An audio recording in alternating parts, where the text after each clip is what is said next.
নানু ভাই, তুমি কি কখনো মিথ্যে কথা বলেছ? ঠিক বুঝলাম না নানু ভাই, হঠাৎ এই ধরনের প্রশ্ন।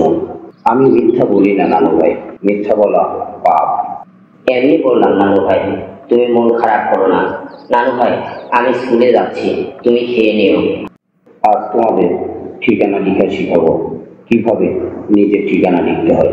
তোমরা সবাই তোমাদের খাতায় নিজের ঠিকানা লিখো। তুমি তোমার মা বাবার নাম লিখো নি, তোমার মা বাবার নাম লিখো। আমি আমার বাবার নাম জানি না স্যার।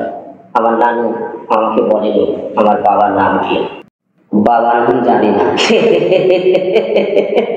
বাবার নাম জানি না, কি বোকা। নানু ভাই, আজ তোমাকে বলতেই হবে আমার বাবার নাম কি। আজ ক্লাসে বাবার নাম বলতে পারিনি, এই জন্য সব বন্ধুরা আমাকে নিয়ে হাসাহাসি করেছে নানু ভাই। আমার খুব খারাপ লেগেছে নানু ভাই। নানু, তুমি আর চুপ করে থেকো না নানু, বলো আমার বাবার নাম কি। নানু ভাই। নানু ভাই, আজ তোমার কাছে আর কোনো কিছু গোপন করবো না, সব কিছু বলে দিব। তবে মন দিয়ে শোনো, আজ থেকে 15 বছর আগের কথা। একদিন আমি ফজরের নামাজ পড়ে রাস্তা দিয়ে হাঁটছিলাম। হঠাৎ একটি শিশুর কান্না আমার কানে ভেসে এলো। রাস্তার পাশে গিয়ে দেখি টিস্যু দিয়ে মোড়ানো ছোট্ট একটি শিশু কাঁদছে। শিশুটির ওই কান্না সেদিন আমি সহ্য করতে পারিনি।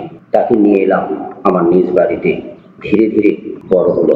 সেদিনই সেই শিশুই হলো তুমি। নানু ভাই, এখন তোমার কাছে আমার প্রশ্ন, তাহলে আমি কি করে জানবো তোমার মা বাবার নাম কি? নানু ভাই, তাহলে এই পৃথিবীতে আমি কিভাবে এলাম, কি আমার পরিচয়? তোমাকে বোঝানোর কোনো ভাষা নেই নানু ভাই। হয়তো কোনো যুবক যুবতী তাদের যৌবনের উত্তেজনা মেটাতে গিয়ে তোমার সৃষ্টি হয়েছে। নানু ভাই, তুমি এই সমাজে সবাইকে জানিয়ে দাও আমার মতো অবাঞ্ছিত সন্তান যেন আর একটিও না আসে। এটা বড় কষ্টের।